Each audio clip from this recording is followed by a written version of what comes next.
So ayan mga kausap, sundin natin yung mga payo ninyo sa comment section. Gamitan natin ng Turco tong flooring ng ating DA17V. Si Bugoy, pasaway na Bugoy. Tapos papahiran natin. Yan. Okay. Tapos papahiran natin ito. Ewan ko kung tama ba itong ginagawa natin. Pagkatapos yata ng Turco, ano ba? Ano ba susunod? Ba ito, binabanlawan ba ng tubig to? Alam ko binabanlawan ng tubig to eh. Pagkatapos eh. Turkuhin mo boy. Turkuhin mo boy. Turko. Yun. Kabila, punasan din natin. Wala natin dito.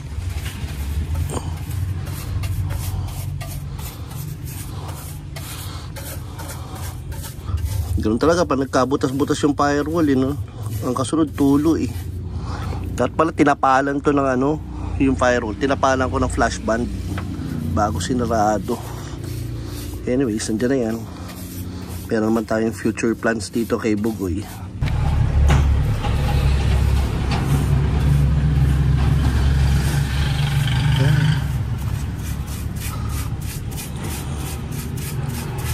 Actually, yung kalawang nag-ano na siya nagkukulay gray yung iba. Yung iba parang hindi. Wala na. Basta. Kapalan natin yan. Turkuhin natin yan. Sumbong mo kay Turko.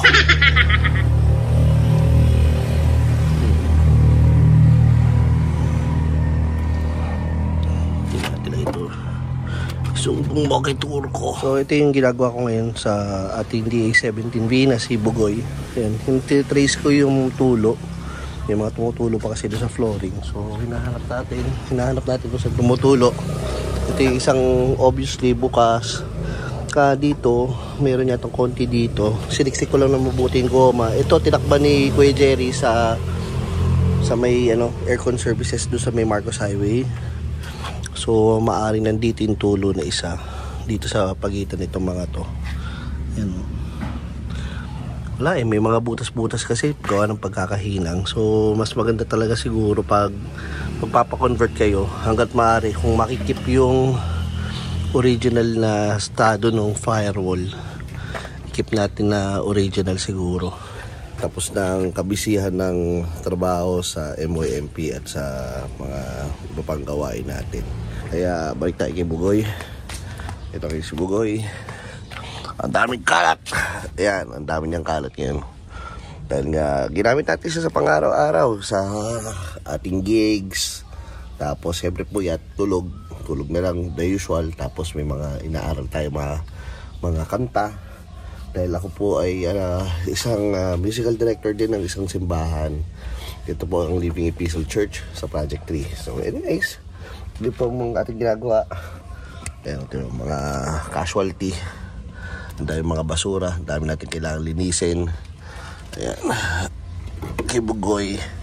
So it's a proof lang na it's a proof lang na ginagamit natin si Bugoy araw-araw. So may mga bagay tayo na hindi pa nakagagawa kay Bugoy, like maibalik yung mga parte dito kasi nga kinitrace natin yung mga yung mga tubig-tubig sa tumutulo. Pwede na bang linisin yan? Uy hanip. Ayan, para may mag-isa sa mga ayoko. Sandali, kukuha tayo ng baygon. Loko Huy. Kawawa naman yung mga langgam.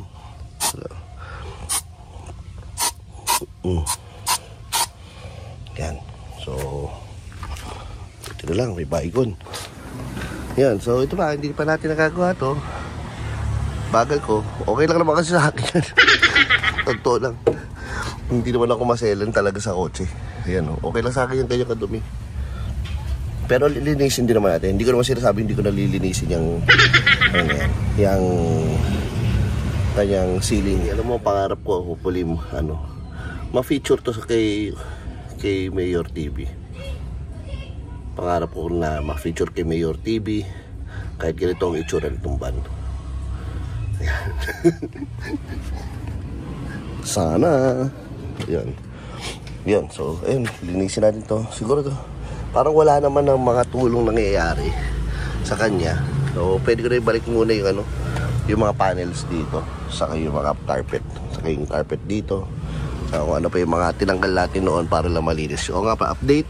Yung RBS natin, okay na. Ito pa, isa pang update natin kay Bugoy. Yan, papansin nyo. Yan, nakapagsa si Bugoy. Yan, 13-inch yan na pang Nissan Sentra na JX. Yan yung mga meron tayo kasi doon sa ating mga kaibigan. Dahil galing nga tayo sa paglinisan. Ito yung mga mugs na hindi masyado pinapansin sa amin. Pasok na pasok sa ating mga minivan naman yan. So, ayan. Bago gulong. 165. Anong profile yan is? 165, 65, 13. Yan. Tapos, in-sprayan ko lang muna ng, ng primer gray na Bosley. Yan. Para magmukhang maayos. Tapos, yan. Yung mga dating masilya, in-sprayan ko lang yan. Yan. Ang pangit ng kotse. Ang ganda. Ang pangit ng kotse pero ang ganda. Yan. Yan lang muna si Bugoy sa ngayon. Yan yung mga update sa kanya. Okay, so may mga gagawin tayo kay Bugoy sa mga susunod na video natin. Ito, turo ko sa inyo paano ko ginawa itong mga to. Yung mga yan. Pero linisin ko muna kasi may mga tama ng, ng undercoat. Tapos maglalagay tayo nitong mesh na to dito sa taas. Yan, dito. Papakita ko sa inyo kung paano ko gagawin. Maglalagay tayo ng tubo rin dito from there, pag ganito, pag ganun. So yun, gagawin natin, lilinisin muna natin. Ngayon lang nagkaroon ng pagkakataon yun, linisin yung mga overspray ng ng undercoat. Kasi in-undercoat yung mga duktungan. Ayun, kita nyo, yan yung mga duktungan dyan sa gilid, naka-undercoat yan. So yung mga overspray, kakatawa bakit may mga overspray. Pero okay lang, tuloy lang. Yung mga overspray kasi gawa ng may sinubukan lang si Boss Joan na pang spray dahil wala pang kuryente doon sa shop. Bumili siya ng mano-mano na spray. Ang lakas pala sumirit, kaya ayun. Pero ganun nga, successful yung pagkakaspray Yun, ito lang, may mga overspray. So gamit tayo ng mga gasolina tapos basahan. Tapos ipapahid lang natin yan dyan hanggang mawala. Ayan. Pabilis naman siya matanggal. Sa gasolina, nagre-react agad yung undercoat para matanggal siya sa sa pagkakadikit do sa body. So, ayan. So, ulitin lang natin hanggang mawala kasi medyo ma-brown pa. Ayan, So, ulitin lang natin yan. Diba? Diba sa dami nung naka-overspray na yun, natanggal ka agad. Ingay. So, sa dami ng overspray na yon, yung matanggal ka agad siya. Yun. Ulitin ko lang yan. Ganun lang yan. Pagtanggal ng mga overspray ng undercoat. Basic lang, basic. Katulad dito, may overspray ito ng saan nga ba to? Para to sa para to sa ganyan. Ayan. Ganyan. Pipe connector, tawag dito. Nakita ko to sa isang Japanese na vlogger. Pipe connector ginagamit niya para dito sa mga sabitan dito sa dyan. Ito, yan. So ito may overspray lang. Punasan natin ng punasan ko lang yan ng gasolina para malinis. Okay, so pakita ko sa inyo kung paano install itong mga pipe connector na to soon sa ating mga susunod na vlog. At hindi pa dumarating yung ganito kong pipe galing sa Shopee, mga 5 piraso yun. So inaantay ko lang dumating para may turo ko na sa inyo, magagawa ko ng video para yun, magagawa ko ng video para may turo ko sa inyo kung ano-ano naisip ko. Na-excite. After ng mga ilang saglit na pagpupunas ng basahan na may gas, ayan, malinis na siya ulit. Yan, alright. Yun, linis na siya. Tapos, ayan, marami pang lilinisin, mga unti-unti. Abubot. Ganda, ganda talaga pag nakabags na.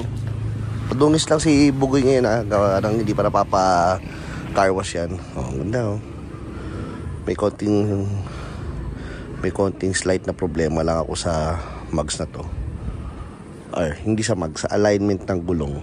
Hindi ko pa maituwid ng maayos, kaya gawa nung rack and pinion. So yun, i-check natin yun. Sana magawa ng paraan para may adjust pa yung kabilang gulong, kasi doon hindi na may adjust. Gawa ng pagkakaputol duktong do sa tie rod. Ayun, sa tie rod. Hindi, medyo naka-out to. Naka-out ng part na to kaysa do sa bandang likod niya. So kailangan ipasok. Yung tie rod niya hindi pa sagad na. So kailangan kong paano adjustment gagawin. Tingin ko puputulan yung tie rod para may pasok yung rack end, something like that. So yun, so konti-konti lang naman, slight lang naman. Kailangan may adjust na siya kasi sayang yung gulong pag wala sa alignment. Mabilis maubos yung gulong. So yun, Westlake yan na 165/65 rim 13 R13. Okay, so yun, linisin lang natin yung si Bugoy. Actually, ibibiyahe ko na to sa ibibiyahe ko na to ng camping ng ganito itsura.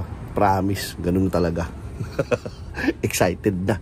So yun, unti-unti lang matatapos din yan. Ayan. So, linis muna ngayong araw na to. Yan. So, excited na rin ako maglagay ng mesa para dito. So, abang-abang lang sa mga susunod na kabanata ng ating usapang minivan kasama si Bugoy, ang aking DE17V. So, maraming salamat. God bless everyone sa mga patuloy na nanonood. Thank you po. Maraming salamat.